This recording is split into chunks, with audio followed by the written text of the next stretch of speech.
21세기 현대 군사기술은 전장에서의 승리뿐만 아니라 국제적 영향력을 결정짓는 중요한 요소로 자리 잡았습니다. 특히 전투기와 같은 첨단 무기체계는 그 나라의 방위산업 역량을 상징적으로 보여줍니다.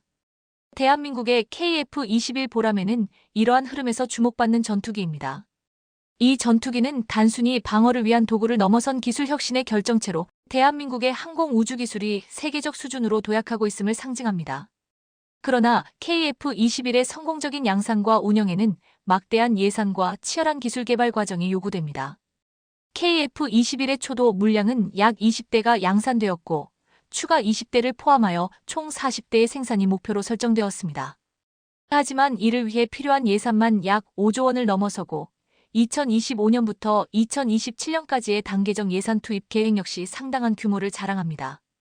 한국항공우주산업 KAI과 하나에어로스페이스, 하나시스템 등 국내 방위산업체들은 이 프로젝트의 핵심적인 역할을 맡고 있으며 연간 수천억 원에서 조 단위 예산이 투입될 예정입니다.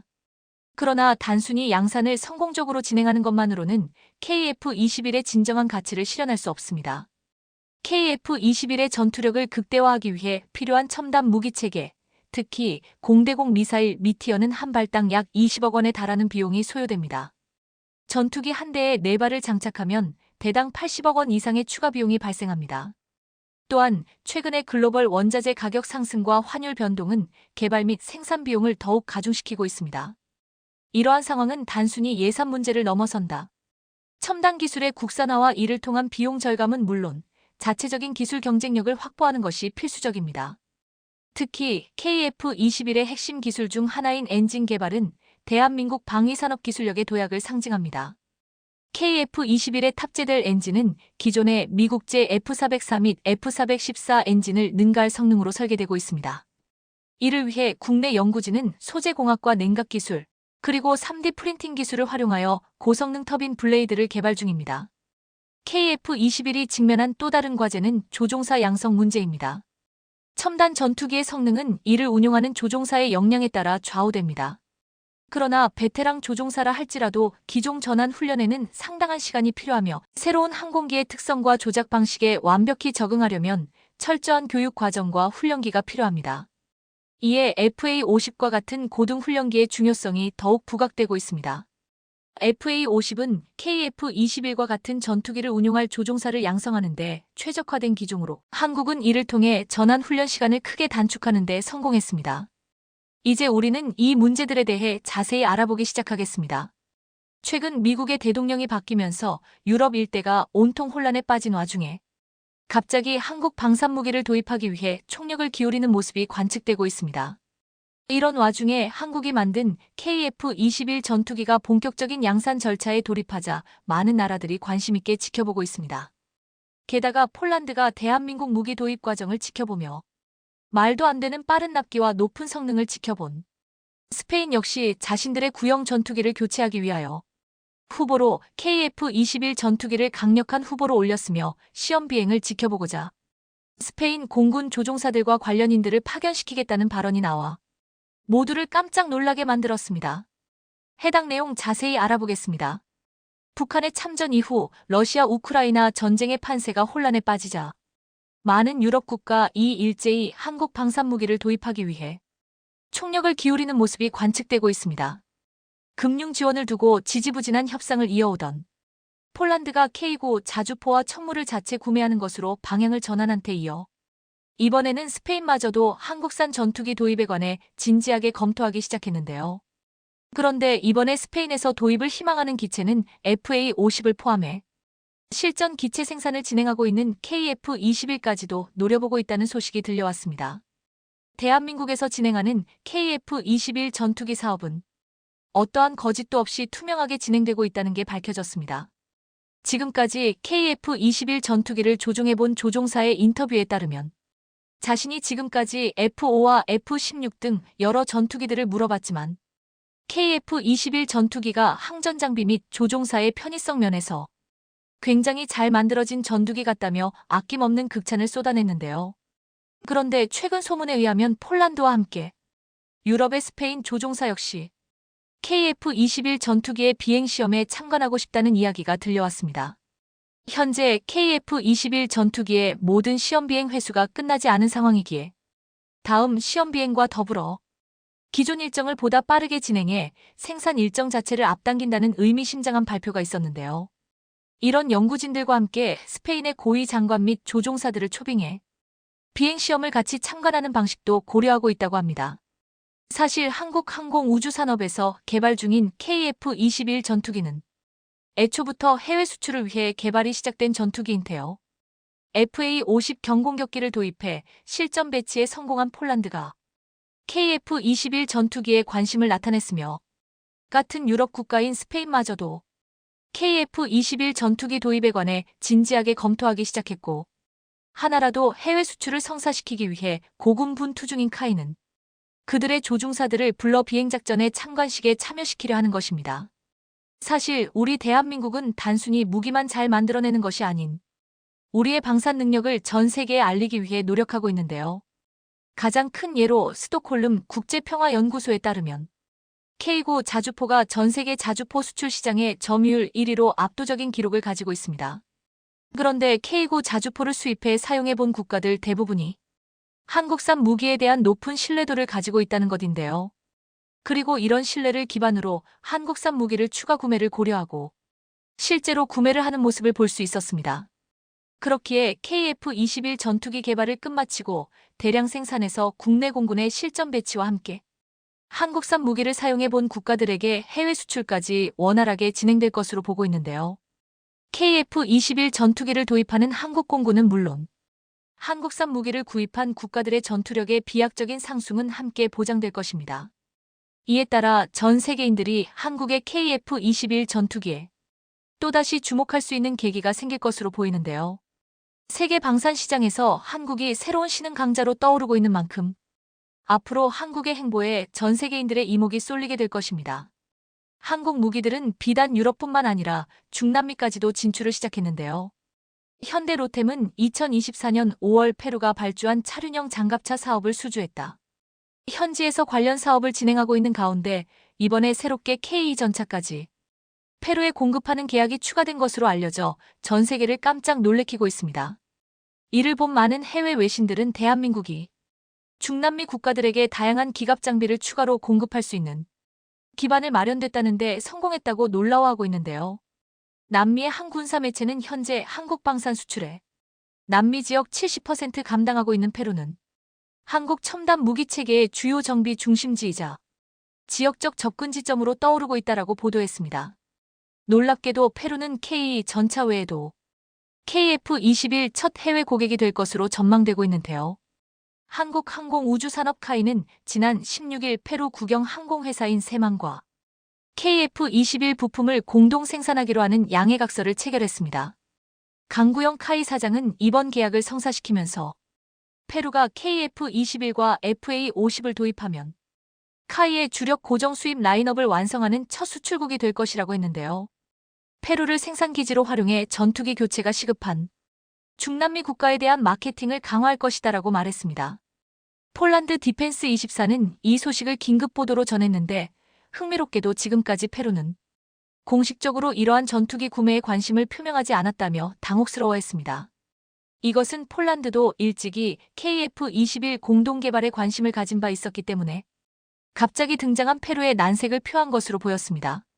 그러면서 이번 협정은 앞서 한국이 인도네시아와 KF-21 생산 협력에 관해 체결한 협정과 유사할 가능성도 있다고 했습니다.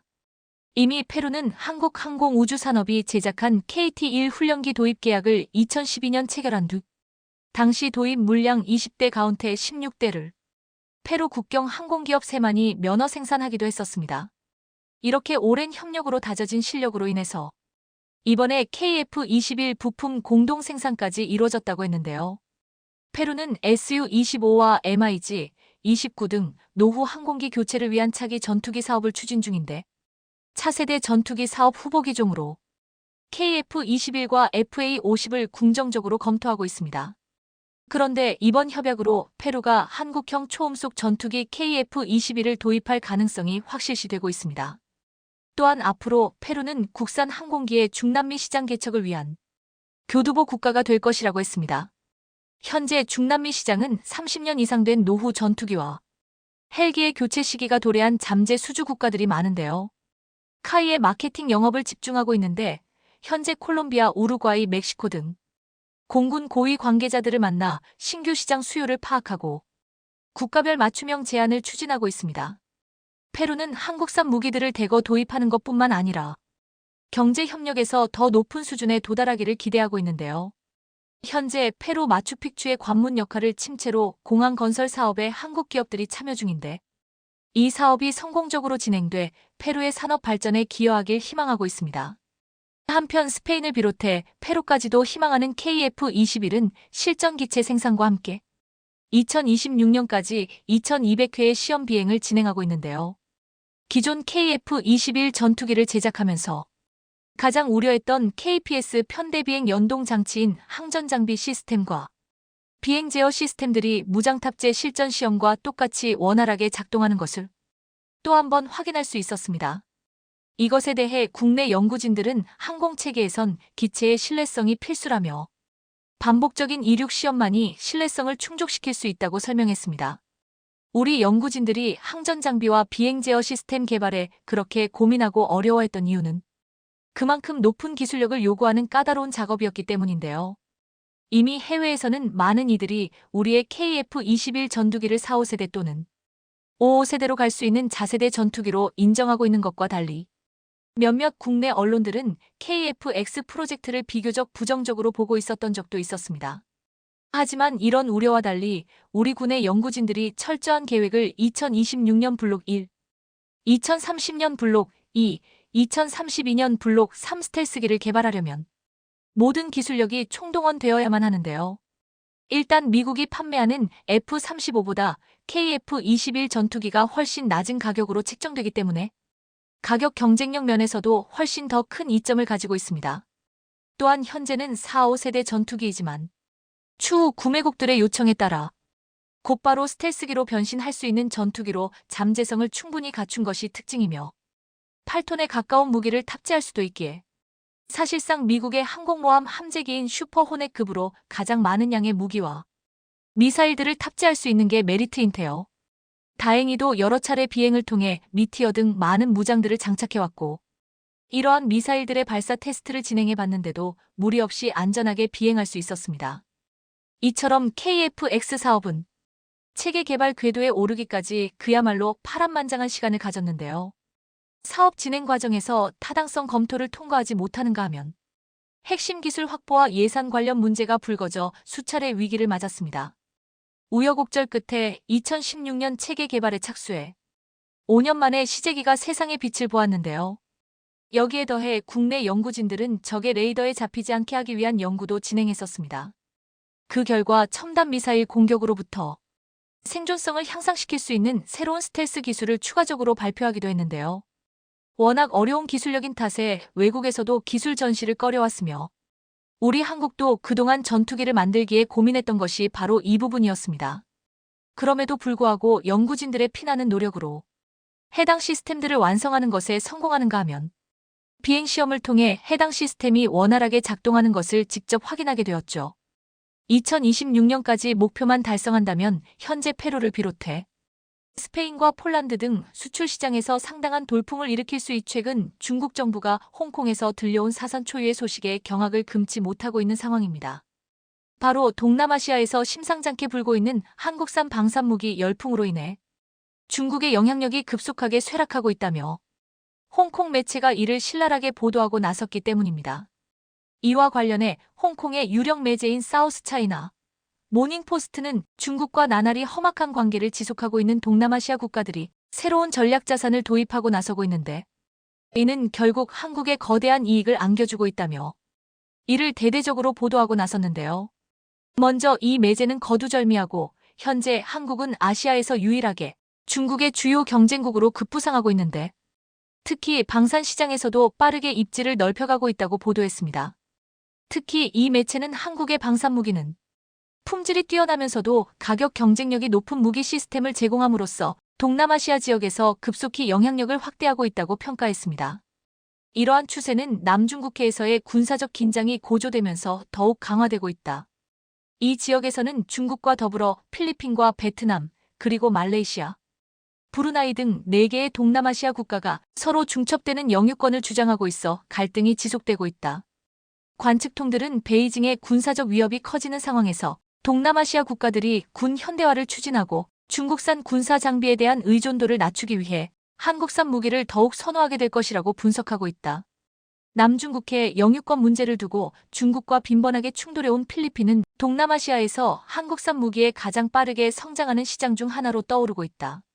실제로 이 매체는 필리핀 국방부가 지난달에 발표한 자료에 따르면 필리핀 정부가 총 400억 필리핀 페소 9,947억 원을 들여 신형 FA-50 초음속 전투기 12대를 한국으로부터 도입하는 방안을 검토하고 있다고 보도했습니다. 홍콩 매체는 이번 계약이 올해 중반까지 체결될 것으로 예상되는데, 이를 통해 필리핀 공군은 FA-50 경전투기 보유 대수가 2배로 늘어나게 된다고 전했습니다. 그러면서 이 매체는 한국의 대표 싱크탱크인 아산정책연구원에서 현재 선임연구원으로 지내고 있는 양욱 연구위원과 최근 가진 인터뷰에 따르면 이 지역에서 중국의 군사활동이 위협으로 작용하면서 전투기 수요가 급격히 증가하고 있는 것으로 나타나고 있다고 보도했습니다. 이는 중국과 격한 갈등을 빚는 동남아시아 국가들이 한국으로부터 무기 수입을 대거 늘리면서 그동안 동남아시아 시장을 쥐락펴락해왔던 중국의 방위산업이 서서히 몰락의 길에 접어들고 있다는 것입니다. 양 연구위원은 군사력 증강 추세를 보면 중국과 우호적인 관계를 유지하는 국가들은 상대적으로 군사력 증강을 줄이고 있는 반면 중국과 관계가 좋지 않은 국가들은 지속적으로 국방비를 늘리고 있다고 설명했다. 싱가포르에 위치한 ISEAS 유소프 이샥 연구소의 이언 스토리 선임 연구원은 중국과 달리 한국의 동남아시아 방산 시장 점유율은 크게 증가할 가능성이 높다고 전망했다. 그는 이어 한국은 이미 필리핀, 인도네시아, 말레이시아에 무기를 수출하고 있으며 태국과 베트남도 동남아시아에서 한국의 새로운 고객이 될 가능성이 크다고 분석했다. 그는 한마디로 동남아시아 무기 시장에서 중국은 내리막길을 걷고 있고 한국은 상승세를 타고 있다며 다시 한번 강조해서 말했다. 실제로 이 매체는 전통적으로 중국산 무기를 수입해왔던 태국만 하더라도 최근 중국으로부터 최신 잠수함 S-26T를 도입하려다가 독일 측에서 해당 잠수함의 엔진 수출을 단호하게 거부하면서 결국 이 사업이 좌초되는 상황이 벌어졌는데, 이로 인해 중국 기업에 대한 신뢰가 크게 추락했다고 지적했습니다. 이는 달리 말해서 한국산 방산무기는 중국보다 훨씬 뛰어난 품질과 기술력을 갖추고 있을 뿐더러 가격적인 측면에서도 서방 무기보다 비용 효율적인 장점을 갖추고 있기 때문에 동남아시아 시장을 석권하는 것은 어찌 보면 당연하다는 것입니다. 더군다나 이 매체는 앞서 언급했던 것처럼 남중국해 영유권 분쟁으로 인해 동남아시아 해양 국가들이 중국을 더 이상 신뢰하지 않고 있고, 여기에 더해 서방 진영의 무기 시스템을 더 선호한다는 점에서 중국의 무기 수출에 부정적인 영향을 끼치고 있다고 보도했습니다. 특히 필리핀의 경우 중국으로부터 직접적인 위협을 받고 있는 상황에서 군사력을 본격적으로 증강해야 할 필요성이 더욱 커지고 있는 만큼 이를 위해 한국으로부터 방산무기를 대거 도입하고 있다는 것입니다. 실제로 이 매체는 필리핀 정부가 중국의 도발에 효과적으로 맞서기 위해 한국으로부터 전투기와 전함을 필사적으로 도입하고 있는데, 이를 지켜본 말레이시아 정부 역시도 최근 한국으로부터 FA-50 경전투기를 전격적으로 도입하는 상황이 벌어졌다고 보도했습니다. 지난해 남중국해에서는 중국과 필리핀 간에 여러 차례 충돌이 발생했다. 여기에는 중국 해양경비대가 물대포를 사용하는 사건을 비롯해 선박 간 충돌 사고와 양국의 군사순찰 및 훈련 등이 포함되어 있다.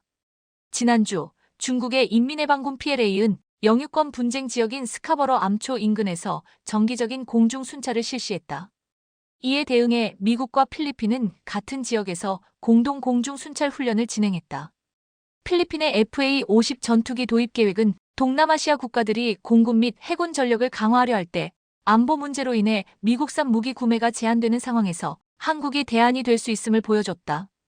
FA-50 초음속 경전투기는 한국항공우주산업 KAIOI 제조한 기종이다. 이 전투기는 한국 최초의 초음속 고등훈련기이자 경공격기인 T-50 골든 이글의 설계를 기반으로 개발되었으며 한국항공우주산업과 미국 방산업체인 록히드 마틴이 공동 개발했다. 말레이시아는 2023년 2월에 FA-50 전투기 18대를 주문한 것으로 알려졌다. 또한 인도네시아는 현재 13대의 T-50을 운용 중이며 2021년 추가로 6대를 주문했다. 태국도 훈련기 용도로 T-50 14대를 도입했다.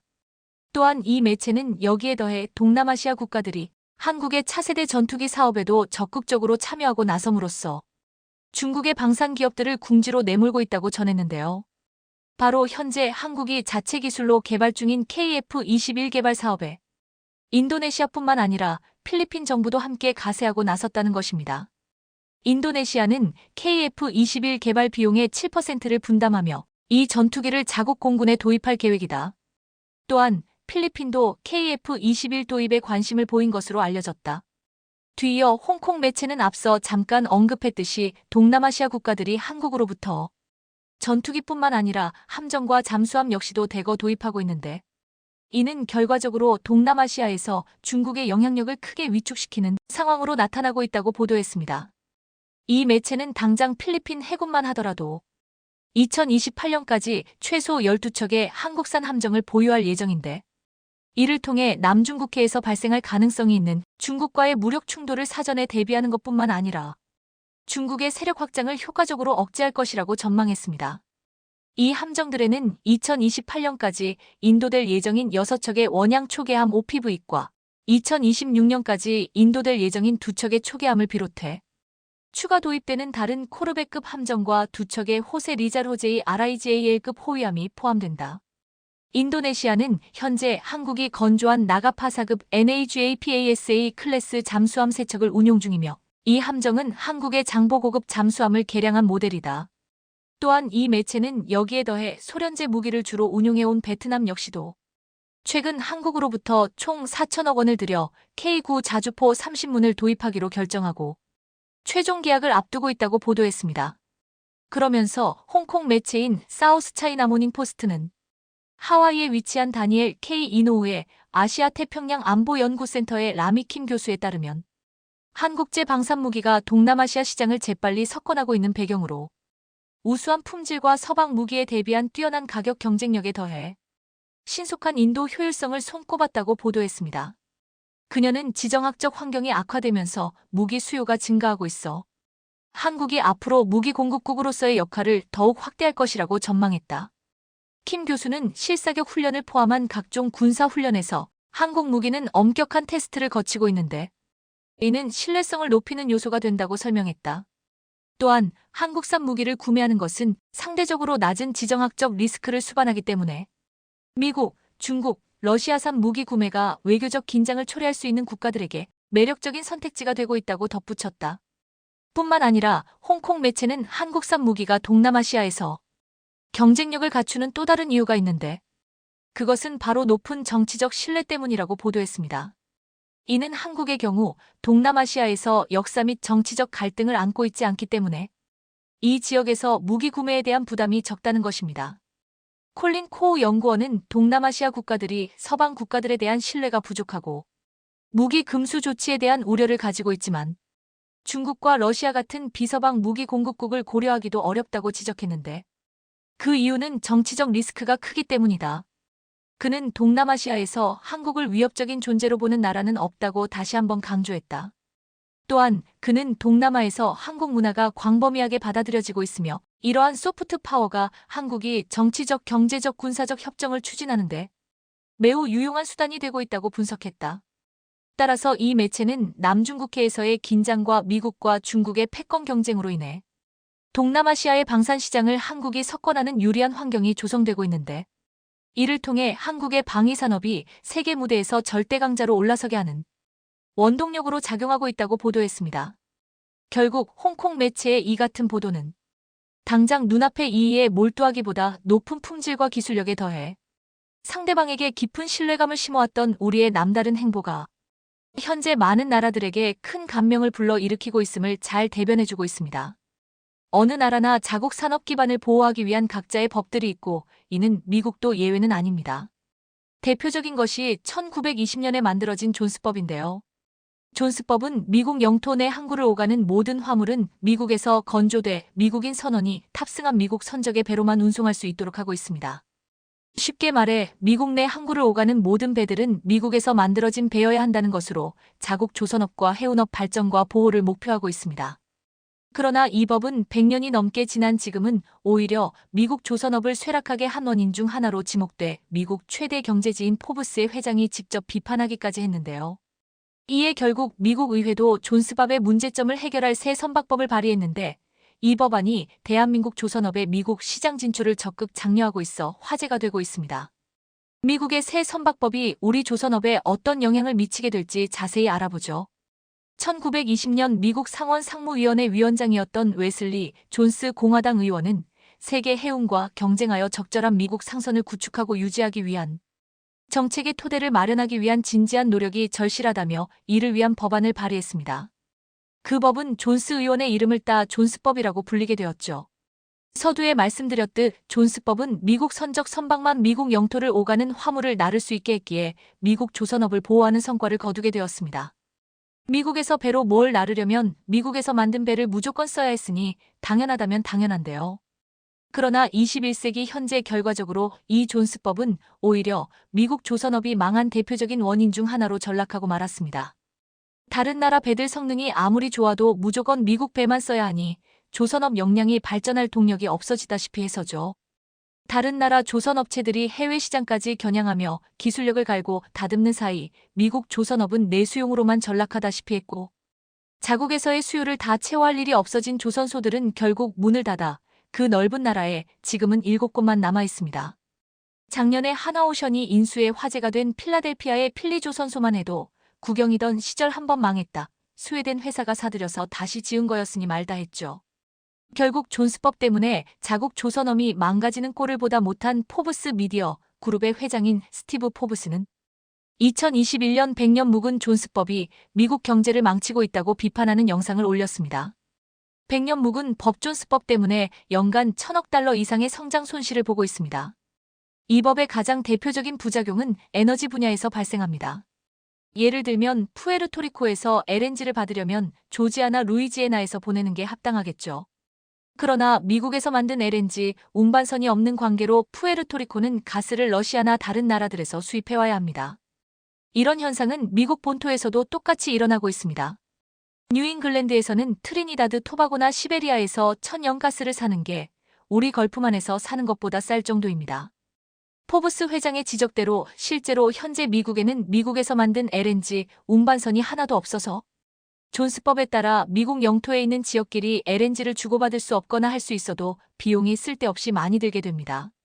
이러면 원래대로라면 수입하지 않아도 되었을 자원이나 물건들까지도 수입할 수밖에 없게 되고 그로 인한 경제적 손해는 적지 않게 됩니다.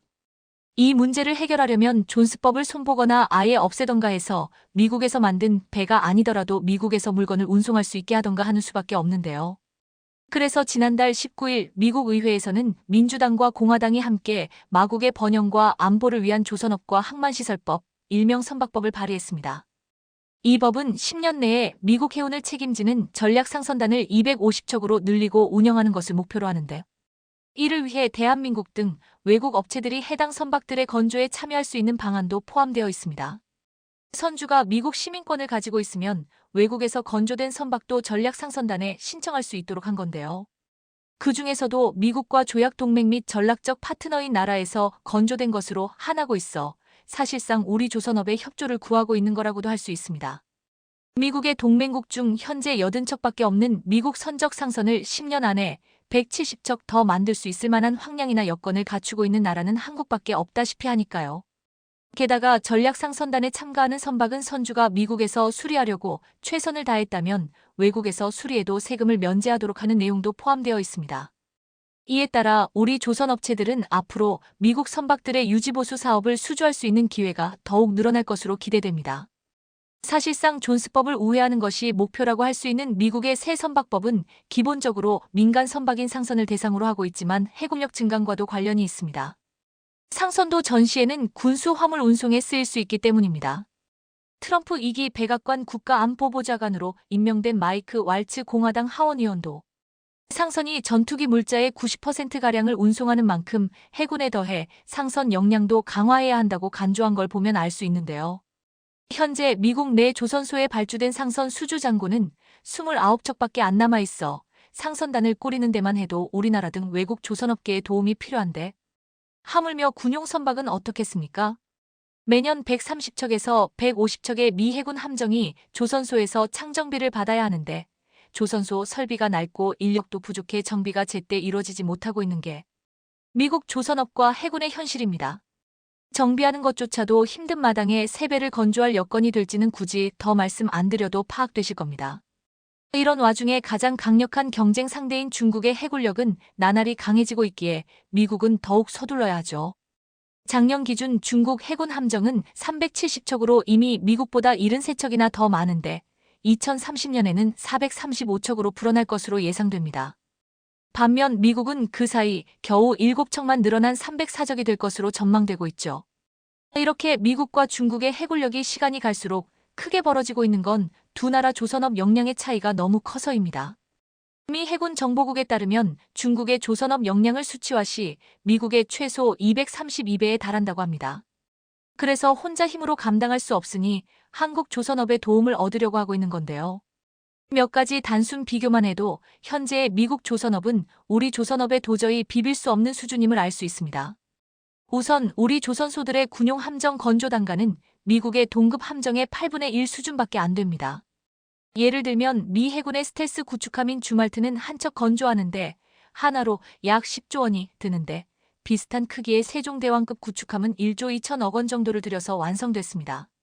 물론 주말트는 스텔스 기능까지 있다는 것을 감안할 필요가 있지만 그걸로 인해 늘어난 비용을 제하더라도 같은 크기의 다른 배들에 비해 너무 많은 비용이 든다는 걸 알 수 있죠. 월스트리트 저널도 같은 사양의 함정을 미국에서 만들면 한국에서 만드는 것보다 비용은 2배 이상이 틀면서 건조에 걸리는 기간은 3배 정도가 는다고 지적했습니다. 기본적인 생산력에서부터 미국 조선업이 우리 조선업에 크게 밀린다는 건데요. 실제로 HD 현대중공업만 해도 울산 본사에 있는 10개의 드라이도크에서만 매년 40척에서 50척의 선박이 건조되고 있습니다. 군용과 민간용을 다 합친 수치지만 미 해군은 앞으로 5년 뒤까지 7척의 함정밖에 못 만들 거라 예상되는 것과는 엄청난 차이죠. 하지만 누가 봐도 대한민국의 조선업이 훨씬 뛰어난데도 미국이 우리 업체들에는 신규 건조가 아닌 유지보수만 맡기려 드는 데에는 이유가 있습니다. 번스 톨리풋은 수정법에 따라 선박 관련 기술의 해외 유출을 막기 위해 미 해군 군함의 해외 건조가 금지되고 있어서입니다. 새 선박법이 제정되어도 군용 선박의 건조는 미국 현지에서밖에 할 수 없다는 겁니다. 이러한 상황이기에 한화의 필리조선소 인수는 신의 한 수가 되었는데요. 미 해군 함정 건조는 현 미국 법 체계상 무조건 미국 영토 내에서 이루어져야 하는데 미국 안에 있는 필리조선소를 샀기에 법 때문에 미 해군 함정 건조에 참가할 수 없는 걸 피할 길이 생겼습니다. 물론 관련 라이센스도 획득해야 하기에 바로 건조 사업에 참가할 수 있는 것은 아니지만 가장 큰 장애 요인을 없앤 건 분명한 사실인데요. 미국 정부도 관련 사업에 우리 조선업체들이 참여하기 용이하도록 만들려고 우리 방사청과 함께 양국 함정 분야 협력 확대를 위한 실무 협의를 하려 하고 있습니다. 협의가 어떻게 진행되냐에 따라 미군과 협약을 체결한 한화와 현대중공업을 대상으로 번스 톨리풋은 수정법의 예외 조항이 어느 정도 수준으로 언제까지 적용될지가 결정됩니다. 이는 당연히 해당 업체들과 우리 조선업계에 있어 큰 기회가 될 것이지만 모든 일이 우리 업체들에게 유리하게만 돌아가라는 법은 없기에 주의할 필요도 있습니다. 미국이 존스법 등 자국법을 우회하거나 사실상 무력화시켜서까지 우리 조선업체들을 끌어들이려 하는 건 어디까지나 그 기술력으로 자국 조선업을 부흥시키기 위함입니다. 이 때문에 우리 조선업체들은 실제로 우리가 이득을 볼 수 있을지와 별개로 미국 현지 사업에 대한 일정 이상의 투자나 현지 노동자 고용 등을 의무적으로 할 수밖에 없을지도 모릅니다. 미국 조선업이 쇠락한 이유 중 하나가 중국 등 다른 조선업 강국들에 비해 높은 인건비로 인한 비용 상승 때문임을 생각하면 우리 업체들로서는 리스크가 될 수 있는 부분입니다. 하나처럼 현지에서 직접 조선소를 운영할 경우 미국에 우리 조선 기술이 유출될 가능성도 배제할 수 없고요. 최악의 경우 미국의 투자만 왕창했다 실질적인 혜택은 거의 받지 못하다시피 했던 반도체 업체들의 전철을 밟을 가능성도 무시할 수 없습니다. 하지만 그런 것들을 모두 감안하더라도 미국이라는 거대한 시장에 다른 나라들보다 먼저 진출할 기회를 얻는다는 것 자체가 우리 조선업에는 큰 호재가 아닐 수 없습니다.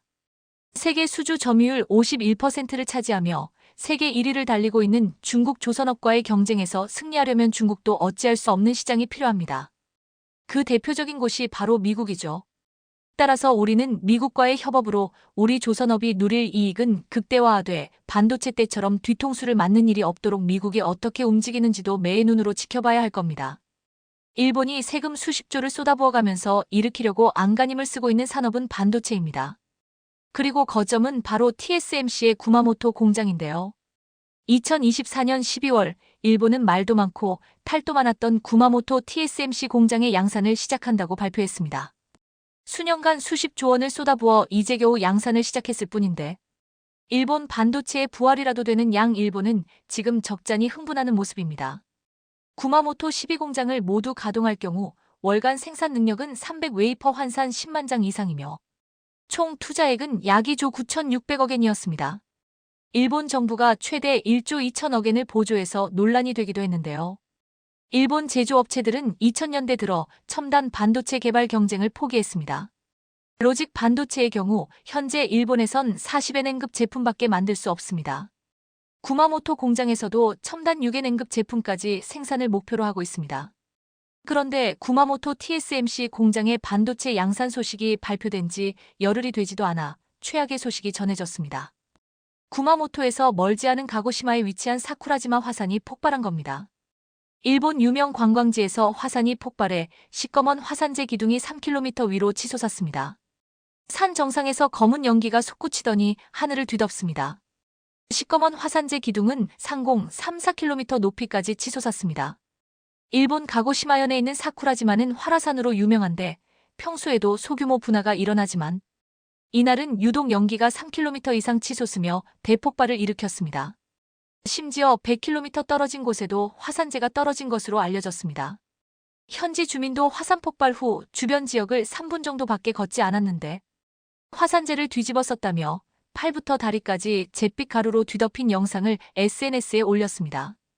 그런데 어찌된 일인지 비슷한 시점에 미국 하와이에서 두 번째로 큰 화산인 킬라우에아 화산도 폭발했습니다. 일반인의 출입이 제한된 지역이어서 인명피해는 없었지만 용암이 80m 높이로 치솟았고 화산재는 최대 2-4km 높이까지 솟구쳐 올랐습니다. 지난 9월에 이어 석 달 만에 다시 분화한 것입니다. 현재는 분화 패턴이 안정된 수준으로 잦아들었지만 화산가스가 바람을 타고 피부와 눈에 자극을 줄 수 있어 당국은 주민들에게 외출 금지를 당부하기도 했습니다. 앞서 2018년에는 하와이 킬라우에아 화산에서 대규모 폭발이 일어나 주택 700채가 파괴된 적도 있습니다. 문제는 일본 사쿠라지마 화산하고 하와이 킬라우에아 화산이 같은 부리고리에 위치해 있다는 점입니다. 이뿐만이 아닙니다. 이번 분화는 또 다른 불의 고리에서 연쇄적으로 발생해 일본 국민들의 간담을 서늘하게 만들었습니다. 하와이의 킬라우에아, 일본의 사쿠라지마, 니카라과의 마사야에 이어 인도네시아의 루앙 화산까지 48시간 동안 불의 고리에 위치한 섬들에서 무려 4개의 화산이 분화한 것인데 이러한 일은 아주 드문 일이라 불의 고리에 사는 주민들은 심상치 않은 조짐이라며 불안해하고 있습니다. 가고시마와 구마모토는 가까운 지역입니다. 구마모토 공장에서 반도체 생산을 하자마자 근처에서 초대형 악재가 발생한 것인데요. 사실 지금 TSMC 직원들은 자녀들을 위해 구마모토로 학교를 옮기고 있고 일본 구마모토 지역의 학교들은 대만어 수업을 신설하는 등 분주하게 움직이고 있는 상황에서 이처럼 인접 지역에서 지진은 물론 화산 활동까지 잦아졌다는 사실은 엄청난 불안감을 안길 수밖에 없습니다. 일본 금융기업 규슈 파이낸셜 그룹은 TSMC가 구마모토현 지역 경제에 미칠 효과가 10년간 6조 9천억 엔, 약 62조 8,762억 원에 달할 것으로 전망했는데요. 일본은 이번 기회가 일본 규슈 지역 경제에 100년에 한 번 올 기회라며 호들갑을 떨고 있는데 만일 지진이나 화산 폭발 때문에 반도체 공장까지 영향을 받는다면 이는 단기적인 이슈가 아니라 공장 자체를 폐쇄해야 하는 최악의 상황을 언제든 맞이할 수 있습니다. 결과적으로 막대한 세금을 쏟아부은 프로젝트가 허사가 될 수 있다는 이야기입니다. 더구나 일본과 TSMC의 밀월이 그리 오래 가지는 못할 것이라는 전망이 벌써부터 솔솔 나오고 있습니다.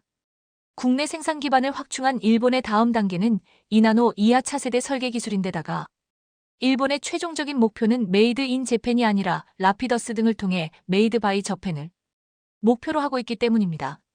한마디로 동상이몽의 가운데 양산을 시작한 것입니다.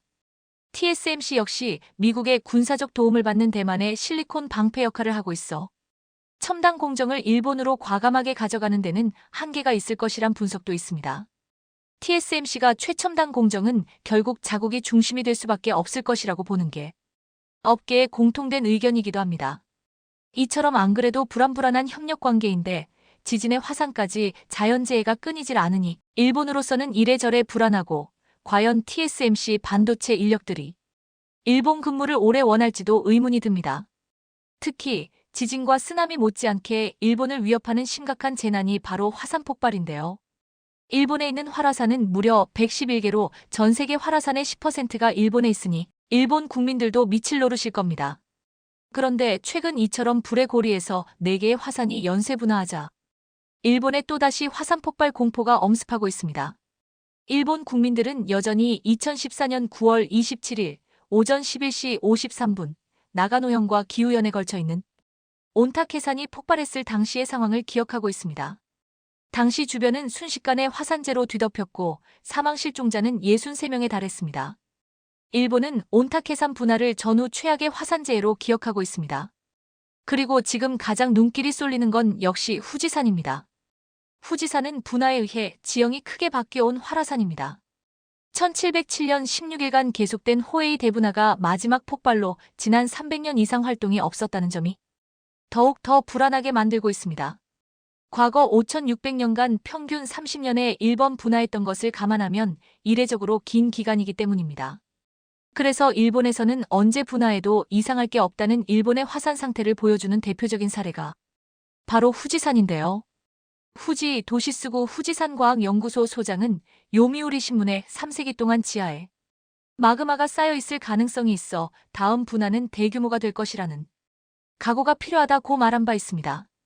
후지산이 폭발하면 인명과 재산 피해는 말할 것도 없고 일본의 수도권에도 영향을 주어 일본 전체에 미칠 영향을 가늠하기 힘들다는 예측이 나왔기 때문입니다.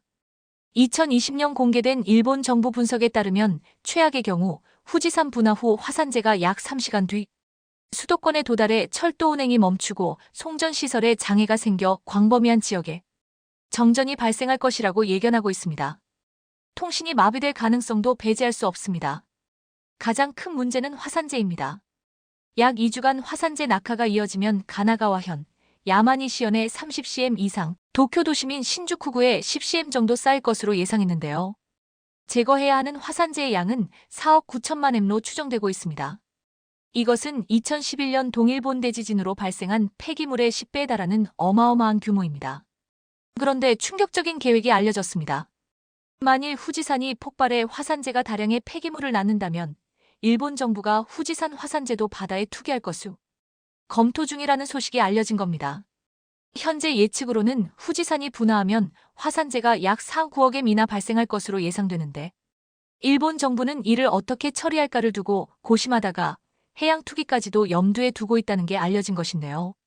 만일 이런 일이 실제로 일어난다면 한국을 비롯한 주변국들 반대에도 후쿠시마 제1원자력발전소 오염수 해양 방류를 강행한 데 이어 자연재해의 폐기물을 또다시 바다에 버리는 게 될 것입니다. 최근 일본 요미우리 신문에 따르면 일본 정부는 전문가 회의를 열어 후지산 분화 시 화산재 처리와 관련 해양 투기를 포함해 여러 방안을 논의할 계획이라고 밝혔습니다. 후지산이 분화하면 최대 30cm가 넘는 화산재가 수도권에 쌓일 것으로 예상되는 만큼 주택 붕괴나 교통편 마비 등 막대한 피해를 초래할 수 있어 신속한 처리가 필요하다는 것인데요. 앞서 일본 정부는 2020년 후지산 폭발 시 화산재 낙하량 예측치를 발표했는데 분화 3시간 만에 수도권에 화산재가 쌓여 철도 운행이 멈추고 대규모 정전이 발생할 것으로 예상됐습니다. 분화가 계속되면 2주 뒤에는 수도 도쿄 인근 가나가와 야마나시현에 30cm 이상, 도심에는 10cm 이상의 화산재가 쌓일 것이라는 게 정부 예측이었습니다. 아직까지는 일본 정부 차원에서 공식적으로 확정된 화산재 처리 방침은 나오지 않았습니다. 다만 관련 지침에 행정기관과 의료기관을 연결하는 도로를 최우선 제거 구역으로 정하고 상하행선 1차선씩 먼저 치워야 한다고만 정해졌는데요. 하지만 정리한 화산재를 어디에, 어떻게 버릴지는 여전히 백지 상태인데, 문제는 화산재를 만일 바다에 버릴 경우 해양 생태계 오염으로 이어질 수 있다는 점입니다. 해양오염방지법에서는 폐기물 해양 투기를 원칙적으로 금지하고 있습니다. 정부가 긴급 사안으로 필요하다고 판단할 경우에만 인정하는데, 방사능도 버리고 화산재도 바다에 버린다면 주변국들에게 민폐는 물론 일본은 전 세계적으로 해양 오염의 주범이라는 비난을 피할 수 없을 것이고, 무엇보다 하늘이 노할 것입니다.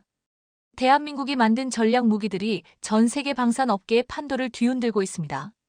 괴물 미사일로 알려진 현무5에 이어 국산 탄도탄 요격 체계 천궁-2, 한국형 아이언돔까지 한국판 미사일 방산 수출 시장에서 엄청난 주목을 받고 있는 중인데요. 전 세계적으로 미사일에 대한 수요가 폭발하면서 러브콜이 쏟아지고 있다는데 자세히 알아보겠습니다. 최근 괴물 미사일로 불리는 현무5가 미사일, 핵에 버금가는 성능을 지닐 수 있는 특별함이 공개돼 전 세계 방산업계가 술렁이고 있습니다. 이에 현무5를 괜히 괴물 미사일로 부르는 게 아니었다는 이야기가 급속도로 확산되고 있다고 하는데요. 실제로 방산업계에서는 현무5 개발에 대해 한국판 맨해튼 계획이라고 표현하며 한국의 미사일 기술이 놀라운 단계에 와 있다고 입을 모으고 있습니다. 현무5의 경우 마음만 먹으면 지구 반대편을 정확하게 타격할 수 있는데, 한 방산 전문가는 남중국해와 인도양에 떠있는 항공모함을 일격에 격침할 탄도미사일도 개발할 능력이 있다고 전했습니다. 그런데 사실 2016년만 해도 북한은 핵실험을 2번이나 진행했지만 당시에 한국은 북한을 압도할 무기가 없었습니다. 이런 개탄스러운 상황이 고위력 미사일, 현무5 개발이라는 성과를 이루게 했고 괴물 미사일이 탄생하게 된 배경입니다. 보통 고위력 미사일은 8에서 9T 탄두를 달고 무서운 속도로 내리꽂히며 땅속으로 파고들어가 폭발합니다. 탄두 무게가 비정상적으로 크고 속도는 음속의 몇 배에 달하니 지하에서 폭발하면 작은 지진을 일으켜 지하 벙커를 그대로 무너뜨리는 식입니다. 이미 한국 미사일의 유도 기술은 목표 지점의 정중앙을 관통하고 탄두부 특수 금속, 고도의 기계전자지능 신관 기술도 갖고 있었지만 거대 탄두의 초고속 비행을 안정화시킬 기술이 관건이었습니다. 개발 초기에는 비행 시뮬레이션부터 문제가 발생했는데 갑자기 미사일과 교신이 끊어지는 등 원인을 알 수 없는 실패가 반복됐다고 합니다. 하지만 포기는 없다는 일념으로 숱한 테스트와 연구 끝에 마침내 첫 아이디어 뒤 6년 만에 한국의 괴물 미사일이 탄생하게 됐습니다. 현무5는 쏴야만 하는 상황이 되면 수발이 동시에 발사돼 한 지점에 연속으로 떨어집니다. 지하에서 맞고 피할 방법이 없다는 얘기로 지하가 아니라 지상에서 20발 정도를 동시에 폭발시키면 그 피해 반경은 재래식 무기 차원을 완전히 넘어섭니다. 이런 위력 때문에 평양 지휘부가 모여 사는 지역 전체가 한순간에 사라질 수 있습니다. 극비사항이라 공개된 바 없지만 한국의 기술 수준을 감안하면 앞으로 현무 6, 7, 8이 계속 시리즈로 나올 것으로 예상되는데요. 그만큼 현무5 몇 배 위력의 고위력 미사일이 계속 공개된다는 겁니다. 심지어 한국은 미사일을 격추하는 미사일까지 보유하고 있어 아주 든든한 상황인데요. 바로 국산 탄도탄 요격 체계 천궁-2가 있기 때문인데, 사실 천궁세는 중동에서 무기 현지화를 완벽히 이뤄낸 것으로 정평이 나 있는 상태입니다. 당시 주변국 무장단체의 미사일 공격에 시달리던 중동 국가는 탄도탄 요격 체계를 추가 도입하며 미국, 이스라엘 등 방산 선진국 대신 한국의 천궁해를 택했습니다. 그때만 해도 파격적인 선택이라 엄청나게 까다로운 조건이 붙었었습니다. 다름 아닌 계약 마지막 조건에 1년 안에 현지 군 지휘 체계와 천궁과 완벽하게 연동하는 것을 시연해야 한다는 문구를 적어놓은 겁니다.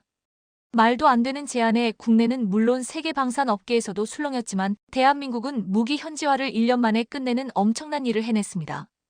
실제로 이종 무기 체계를 하나의 시스템으로 통합하는 연동은 고난도 작업으로 세계 최고 수준의 미국 방산 업체도 5년 넘게 걸린 일이었습니다. 천궁-2는 초음 속으로 날아오는 적 탄도탄까지 요격할 수 있도록 개발된 유도 무기 체계로 적 항공기를 요격하는 중거리 지대공 유도 무기 천궁의 후속 모델입니다. 천궁은 1960년 미국에서 도입한 호크를 대체한다는 의미로 1998년 철매 이 프로젝트로 시작됐고 2015년 천궁, 2020년 천궁의 실전 배치를 시작했습니다. 하지만 전 세계 방산 시장에서 후발주자가 진입하기 어려운 난공불락의 분야였는데요. 탄도탄 요격 체계는 미국, 러시아, 이스라엘 등 세계 6에서 7국만 개발에 성공하고 기술 개발에 성공해도 극비로 숨길 정도의 무기 체계였기 때문입니다. 그럼에도 불구하고 대한민국은 온 힘을 모아 불가능에 가까운 일을 가능으로 만들었습니다. 실제로 방산업계에 따르면 ADD가 개발을 총괄한 상황에서 교전 통제소, 유도탄, 체계 종합 등 핵심을 모두 LIG넥스원이 맡고 다기능 레이더와 발사대는 하나가 담당했습니다. 그렇게 무모한 도전으로 보였던 중동 방산 시장 공략은 극적인 결과를 낳았고 재작년 UAE와 4조 8천억 원 규모, 작년엔 사우디, 지난 9월엔 이라크와 각각 천공 2 수출 계약을 맺으며 순조로운 수출 소식을 전하고 있습니다. 3년 연속 중동의 맹주 사우디를 포함해 3국 하늘을 지키는 방공망의 대한민국 방산 무기가 수주를 따낸 겁니다. 재작년에 방한에 무기 지원을 요청한 젤렌스키 우크라이나 대통령, 그해 가을에 방한한 사우디 빈살만 왕세자가 가장 큰 관심을 보인 무기도 천공세이었을 정도로 기술 수준이 세계 최고 수준에 이른 것으로 보입니다. 특히나 지난 2018년 양산을 첫 시작한 천공이는 성능이 엄청나게 좋아졌는데요. 앞선 중거리 지대공 유도 무기 천공은 항공기만 격추할 수 있었지만 천공에는 항공기는 물론 주요 시설을 공격하는 탄도탄도 요격할 수 있을 만큼 성능이 좋아졌습니다.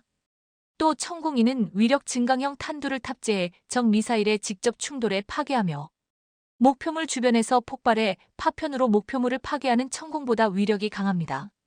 요격 순간 파편 수도 적어 잔해로 인한 2차 피해 가능성도 적고 적의 항공기나 탄도탄이 어떤 방향에서 날아와도 대응할 수 있습니다.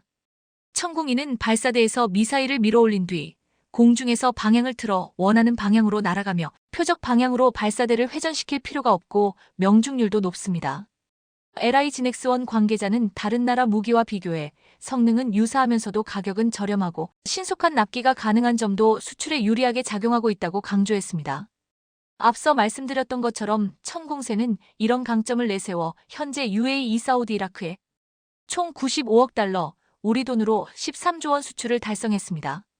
여기에 더해 작년에 루마니아 국영 방산기업인 로맘과 대공미사일 분야 업무 협약을 체결해 루마니아에도 천공세를 수출할 가능성이 큰 것으로 알려졌는데요. 그런데 천공을 개발한 LIG 넥스원은 천공뿐 아니라 신공, 현공 등 다양한 궁 시리즈를 개발하며 중동을 넘어 유럽까지 수출기를 넓혔고 이제 미국 시장 도전도 준비하고 있다고 합니다.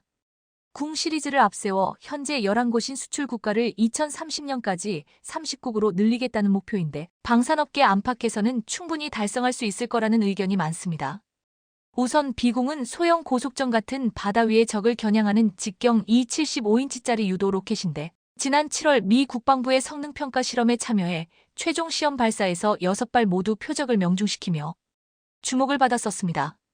신궁은 우리 군이 2006년부터 운용 중인 휴대용 지대공 유도무기로 실제 적 항공기와 적이 추적을 따돌리기 위해 사용하는 기만용 방어 무기를 구분할 수 있는데 작년에 루마니아와 수출 계약을 체결하며 유럽 시장 물꼬를 텄습니다. 현궁은 보병용 중거리 유도무기로 현재 일부 중동 국가에서 도입해 쓰고 있는 것으로 알려져 있는데요. 한때 세계 시장을 주름잡았던 글로벌 방산 기업들이 대한민국을 두려워하고 있는 이유가 있는 것 같습니다. 이렇듯 천공2가 대박이 나자 우리 군에서 한국형 아이언돔으로 불리는 장사정 포요격 체계 LAMD 개발에 착수하는 등 내친김의 전력화 시기를 2년이나 앞당기기로 했는데요. LAMD가 북한의 위협뿐만 아니라 국제적인 방어 수요에도 부응할 가능성이 큰 만큼 파격적인 결정을 내린 겁니다. 실제로 LAMD는 중동 및 유럽 여러 국가들로부터 수출 가능성이 높은 제품으로 평가받고 있으며 천공2가 기록한 수출 성과를 이어갈 것으로 보입니다. 방산업계에 따르면 지난달 말 방사청은 제164회 방위사업추진위원회 회의를 열고 장사정 포요격 체계 사업추진 기본 전략 수정안 및 체계 개발 기본 계획안을 심의 의결했습니다. LAMD 사업은 북한군의 장사정포로부터 국가 및 군사 중요시설의 대공 방어 능력을 확보하기 위한 것으로 한국형 삼축 체계의 킬체인 한국형 미사일 방어 대량 응징 보복 중 KAMD에 속합니다. LAMD 전력화 시기를 앞당긴 건 북한의 장거리 포격 위협과 미사일 기술의 발전에 대비하기 위한 것도 있지만 LAMD 개발이 예상보다 순조롭게 진행된 것도 영향을 줬다는 분석입니다. 방사청 관계자는 탐색 개발을 최초 3년으로 잡았으나 2년으로 조기 완료됨에 따라 계획을 일부 수정했다고 전했습니다. 이에 LIGNX1은 LAMD를 구성하는 레이더와 유도탄 발사대 등을 본격 양산하기 전인 체계 개발 단계에서 만드는 시제품을 군에 인도하는 방식으로 전력화를 서두를 계획입니다. 사실 LAMD는 이스라엘의 아이언돔을 뛰어넘는 성능으로 이미 엄청난 주목을 받고 있는데요. 아이언돔은 주로 로켓 공격 방어에 특화된 반면 LAMD는 장거리 포탄, 탄도미사일, 자폭 드론 등 다양한 위협에 대응할 수 있기 때문입니다. 또한 수백 개 이상의 표적을 동시에 추적할 수 있는 고성능 레이더 시스템도 갖추고 있는데 AI 기술을 적용해 표적의 형태와 궤도, 속도도 자동으로 분석합니다. 뿐만 아니라 LAMD는 대규모 포대를 하나의 네트워크로 구성해 중앙에서 효율적으로 통제할 수 있는데요. 이로 인해 수도권처럼 넓은 지역을 방어할 수 있으며 다수의 포대가 함께 작동해 대규모 공격에서도 빠르게 반응할 수 있는 강력한 방어망을 형성합니다. 또한 한 개의 발사대에 32발의 요격 미사일을 탑재하는데 6개의 발사대가 하나의 포대를 형성하기 때문에 이론상으로는 192발을 동시에 발사할 수 있습니다. 이런 이유로 벌써부터 전 세계 다양한 국가들로부터 러브콜이 하나둘씩 들어오고 있다는데요. 천궁2에 이어 LAMD 시스템이 본격적인 수출길에 오를 경우 대한민국 방위산업은 글로벌 시장에서 강력한 경쟁력을 갖게 될 것으로 보입니다. 중국의 두 번째 항공모함인 산둥함이 실전 배치되었습니다. 2012년 9월 취역한 중국의 첫 항공모함인 랴오닝함이 있긴 했지만 그건 소련 붕괴 후 싼값에 들여와 개조한 것이었습니다. 중국은 산둥함이 설계부터 건조까지 직접 제작했다면서 자화자찬하고 있는데요. 중국 언론들은 산둥함이 진정한 항공모함의 면모를 보여줄 것이라며 더 나아가 마중대결 구도를 뚜렷하게 만들 수 있다고 보도했습니다. 그리고 중국은 항공모함으로 북태평양 일대에서 전력훈련에 나서면서 미국과 주변국들을 자극하고 있는데요. 그런데 막상 항공모함의 내부를 까보니 실제로 사용하기 힘들다는 의견들이 제기되고 있습니다. 항공모함은 전쟁을 준비할 때 가장 먼저 배치됩니다. 항모를 배치한다는 건 언제든지 전쟁을 시작할 수 있다는 말과 같고 그 국가의 군사력, 국력을 상징하기도 합니다. 그런데 중국의 항공모함은 미국의 항모전단과 대적할 전력은커녕 함재기가 이륙하기도 힘들다는 지적이 나오고 있습니다. 함재기는 말 뜻 그대로 군함에 실은 항공기입니다. 항공모함의 힘은 탑재한 함재기에서 나온다는 말이 있는 것처럼 함재기는 굉장히 중요한 부분입니다. 홍콩 사우스차이나 모닝 포스트 SCMP의 보도에 따르면 중국의 두 번째 항공모함인 산둥함은 물론 2012년 취역한 랴오닝함조차 함재기의 조종사가 제대로 확보돼 있지 못하다고 전했습니다. 중국의 함재기 조종사 훈련소는 랴오닝함이 취역한 후인 2013년에 설립이 됐고 조종사들이 아직 항모에서 이착륙하는데 익숙치 못하다는 것입니다. 두 항공모함에 탑재될 70기의 함재기가 모두 출동 가능하려면 최소 70명의 숙달된 조종사가 필요하지만 이 역시 확보돼 있지 못한 상황이라고 하는데요. 중국이 앞으로 항모수를 5에서 6대까지 늘리려는 상황에서 향후 비행 조종사 훈련이 시급해질 것이라고 또한 지적했습니다. 항공모함은 활주로가 일반 군용 공항보다 훨씬 짧기 때문에 고도의 훈련이 필요하다고 알려져 있습니다. 그리고 함재기의 이륙에 중요한 역할을 하는 사출기 캐터펄트가 중국의 항공모함 두 척에는 모두 없는 상황입니다. 이륙 시에 조종사가 엔진을 스스로 조종하는 자유 이륙 방식에 의해 고도의 조종사 숙련도가 요구되고 엔진이 쉽게 손상되며 날개 충격이 큰 단점이 있어 구소련 이후 인도 해군만이 사용하는 방식입니다. 즉 함재기 조종사가 기계적 이착륙 장치의 도움을 받는 것이 아닌 조종사 숙련도의 의지에 잦은 엔진 과부하와 날개 손상으로 함재기 수명이 단축된다는 것입니다. 이런 탓에 랴오닝 배치한 지 3달이 돼서야 시야가 잘 보이는 낮 시간에 이착륙을 처음으로 성공했다고 하고 야간 착륙은 취역 6년 뒤인 2018년 5월에나 처음으로 가능했다고 알려져 있습니다.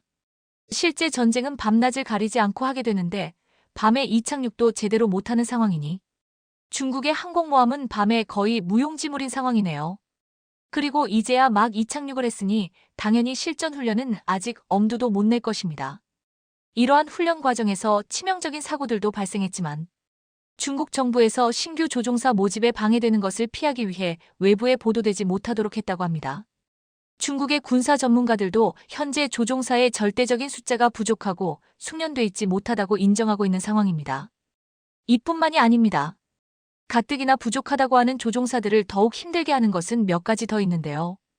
함재기인 J-15의 무거운 몸무게입니다. J-15는 연료를 가득 채우고 미사일 등을 모두 장착해 완전 무장한 상태의 무게가 33톤티에 이릅니다.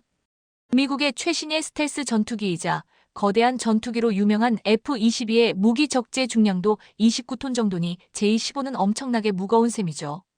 문제는 이 무게로는 산둥함에서 도저히 날 수가 없다는 것입니다. 미국의 외교안보 전문지인 내셔널 인터레스트에 의하면 미 국방정보국이 의회에 발표한 보고서에 스키점프 방식 활주로에서 항공기의 최대 발사 중량은 30T으로 제한될 것이며 J-15 전투기는 연료와 무기를 모두 적재할 수 없어 짧은 거리에서 간단한 임무만 할 수 있을 것이라 분석했다고 합니다.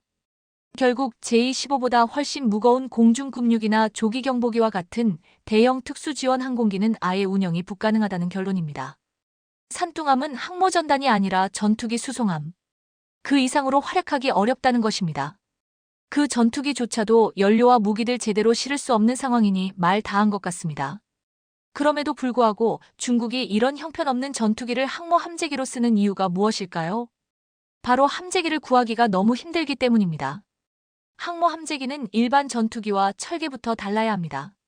그런데 중국은 제대로 된 함재기를 만들 기술도 없었고 이걸 수입할 곳도 없는 상황입니다. 중국 정부는 과거 우크라이나를 통해 러시아제 수-33 함재기의 프로토타입을 입수해 이를 베껴다가 J-15를 만든 것으로 알려져 있습니다. 그런데 문제는 핵심 기술 없이는 엔진을 완전히 복제할 수가 없었다는 것입니다. 결국 J-15는 굉장히 무거우면서 엔진 출력은 더 약한 함재기로 태어났고 허락 없는 기술 복제에 화가 난 러시아가 수-33 기술 이전 및 라이선스 생산 계약을 거부하면서 중국은 독자적으로 함재기를 만들어야 하는 상황에 놓였습니다. 미국 역시 F-35B는 동맹국에만 판매할 것을 선언했기 때문에 아무리 중국이 돈을 많이 준다고 해도 수입할 수가 없는 입장입니다. 그럼에도 해양 굴기를 위한 중국 정부의 의지는 여전히 강한 것으로 보입니다. 중국군은 2025년까지 핵 추진 항모 2척 등 6척의 항모를 보유해 러시아를 제치고 세계 2위의 해군 전력으로 올라서겠다는 목표를 재차 강조하고 있습니다. 그리고 지금과는 다른 새로운 함재기도 별도로 개발하겠다고 나서고 있는데요. 여기에 세 번째 항모부터는 전자식 사출기를 탑재할 것이라고 이야기하면서 큰 포부를 밝혔습니다. 중국이 급속히 커진 경제력을 바탕으로 매년 국방비를 늘리며 미국을 추격하고 있지만 군사 전문가들 사이에선 중국의 군사력이 아무리 시간이 많이 지나도 미국의 상대가 될 수 없을 것이라는 평가가 지배적입니다. 심지어 중국 내부에서도 종이호랑이 겨인 이 항모전단을 엄청난 돈을 들여가며 유지할 필요가 있냐는 지적까지 이어지고 있습니다.